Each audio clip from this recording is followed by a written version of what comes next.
तो इस बंदे को तो आप जानते ही होंगे और इसके साथ इन लोगों को भी। और अगर आप भी आपने भी कभी YouTube से कैलिसथेनिक्स को स्किल की ट्यूटोरियल वगैरह देखते हैं तो फिर आपने जरूर इन लोगों में से एक ना एक को तो जरूर देखा होगा। और आज मैं इन्हीं लोगों के बारे में आपको कुछ ऐसी बातें बताऊंगा जो अगर मुझे आज से 1-1.5 साल पहले पता होती तो मेरा ये इतना ज़्यादा टाइम इन चीज़ों को सीखने में ना गुजरता और मैं कुछ सीरियस स्किल सीख सकता। इस वीडियो में मैं आपको इस फ्रेमवर्क भी दूंगा। इस वीडियो में मैं आपको पहले तो इन लोगों के मसले के बारे में बताऊंगा कि इनसे बंदे को क्यों नहीं सीखना चाहिए। मैं आपको कंप्लीट गाइड करूंगा कि मैं ऐसा क्यों कह रहा हूं और इसकी वजह भी बताऊंगा। और मैं साथ साथ आपकी टेंशन में सिर्फ इजाफा नहीं करूंगा बल्कि मैं आपको बाद में एक फ्रेमवर्क भी दूंगा जिसके ऊपर मैंने फोकस किया और सिर्फ 15 दिन के अंदर मुझे इस फ्रेमवर्क के जरिए पहला मसला मेरा इसी वजह से हुआ। तो असल में होता पता क्या है कि हर इंसान की ना अपनी डिफरेंट बॉडी होती है। और जब मैंने इसके ऊपर काफी रिसर्च की तो मुझे इस बारे में पता चला कि आपको कोई भी स्किल सीखते वक्त किसी को कभी भी ब्लाइंडली फॉलो नहीं करना होता। असल में हर इंसान जिसकी बॉडी डिफरेंट है, जैसे कि हर बंदे की डिफरेंट है, तो उसको हर एक स्किल का आपका अपना यूनिक तरीका होता है उस तक पहुंचने का। आप कभी भी इनको ब्लाइंडली फॉलो करके अगर आप सीख भी लेते हैं तो आपका टाइम बहुत ज्यादा 3-4 गुना जाया होता है।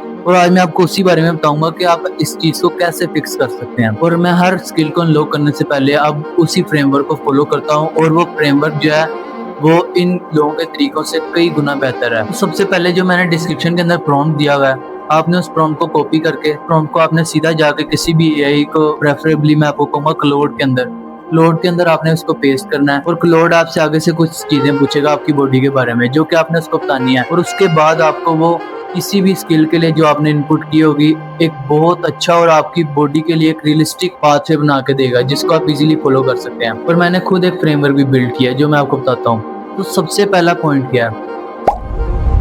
तो सबसे पहला पॉइंट ये है कि आपने कभी भी अंधेरा होकर बिल्कुल किसी की बात पे यकीन नहीं रखा। क्योंकि अगर वो जो यूट्यूबर है जिसने उस चीज को 6-7 महीनों में सीखा है, अगर समझे वो प्लांच है तो हो सकता है कि उसकी लोअर बॉडी डोमिनेंट ना हो, उसके ऊपर बॉडी ज्यादा वेट रखती हो और इस वजह से उसको सीखने में बहुत ज्यादा आसानी होगी। और अगर आपका लोअर बॉडी डोमिनेंट है तो फिर आपको वही सीखने में 2-3 गुना ज्यादा टाइम भी लग सकता है। तो सबसे पहले आपने किसी के बताए हुए टाइम ड्यूरेशन में बिल्कुल यकीन नहीं रखना। और अब अगर हम प्रैक्टिकल वर्क की बात करें कि आपने प्रैक्टिकली करना क्या है स्किल को सीखने के लिए, तो उसके लिए हमारा जो सेकंड पॉइंट है वो बहुत मायने रखता है।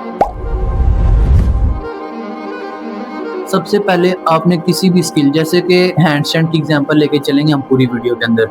अगर आपने किसी भी हैंडस्टैंड को सीखना है तो आपने सबसे पहले क्या करना है, आपको उस हैंडस्टैंड का पता है कि वो कैसे आती है, यानी कि उस हैंडस्टैंड को कैसे किया जाता है, आपने किकअप करना है, वो चीज़ आपको हमेशा पता होगी। अगर आपको स्किल के बारे में पता है तो आपको पता होगा उसको कैसे परफॉर्म करना है। सबसे पहले आपने आधा घंटा निकाल के उस स्किल को बगैर कुछ सीखे, बगैर कोई ट्यूटोरियल देखे उस स्किल को बस ब्लाइंडली ट्राई करना है। और आपने उस स्किल को पूरी सेफ्टी मेजर्स के साथ परफॉर्म करना है ताकि आपको कोई चोट ना लग सके, क्योंकि इस टाइम ड्यूरेशन में आपको चोट लगने के चांसेस बहुत ज़्यादा होते हैं। तो जब आप उस स्किल को बिल्कुल आधा घंटा ब्लाइंडली ट्राई करते रहेंगे बगैर कुछ सीखे तो आपका जो ब्रेन होगा उसके अंदर थोड़ी थोड़ी सी अडेप्टेशन होती रहेंगी, उसको थोड़ा थोड़ा स्किल के साथ कंफर्टेबल होना आ जाएगा। और जब आपने आधा घंटा इस काम को कर लिया तो अब हम अगले पॉइंट की तरफ मूव करेंगे। तो हमारा थर्ड पॉइंट ये होगा कि आपने जो भी आपने अभी आधा घंटा स्किल ट्राई कर लिया है, अब उसके बाद आपने करना ये है कि आपने उस स्किल को सीखने की कोशिश करनी है ट्यूटोरियल्स के जरिए। आपने यूट्यूब पे जाना है कुछ टाइम निकाल के और आपने एक दफ़ा आसानी से आराम से बैठ के क्लाउड से ही पूछना है। जो मैंने आपको प्रॉम्प्ट दिया आपने ये प्रॉम्प्ट उस टाइम उस पर पेस्ट करना है और वो आपको पूरा पाथवे बना देगा। और आपने उस स्किल के बारे में जितना सीख सकते हैं ना उतना सीखना है। और आपने अपना जो आधे घंटे के अंदर जो आपने चीज़ें नोटिस की हैं कि अगर पिकअप हो रहा है, आप पीछे की तरफ गिर रहे हैं, तो ऐसा क्यों है, मैं आपको इसीलिए प्रेफर कर रहा हूँ कि आप क्लाउड के ऊपर जाके इस प्रॉम्प्ट को पेस्ट करें, इससे आपको बहुत ज़्यादा आसानी होगी। आपने ये चीज़ें जब बेसिक सारी की सारी नॉलेज जानने की कोशिश करनी है इस टाइम में, और कोशिश नहीं करनी जान के इस यही टाइम है आपका जिसके अंदर आपने रिसर्च करनी है। और एक दफ़ा आपने अच्छी तरह जब रिसर्च कर ली और फिर हम मूव करेंगे अगले पॉइंट की तरफ। तो चौथा पॉइंट ये है कि आपने उस स्किल को उसके बाद ट्राई करना शुरू कर देना, बस। अब रिसर्च खत्म है, अब आपने दोबारा रिसर्च नहीं करनी, या इस तरह प्रोक्रास्टिनेशन को बढ़ाते जाएंगे और आप इसके असल में आप कभी भी नहीं सीख पाएंगे। अब आपने उस चीज़ को ट्राई करते रहना है और आपने क्या करना है, आपने उसको बेसिस के ब्रेक कर देना है। जब आप क्लाउड को मेरा दिया हुआ प्रॉम्प्ट देंगे तो क्लाउड आपको एक पाथवे बना के देगा।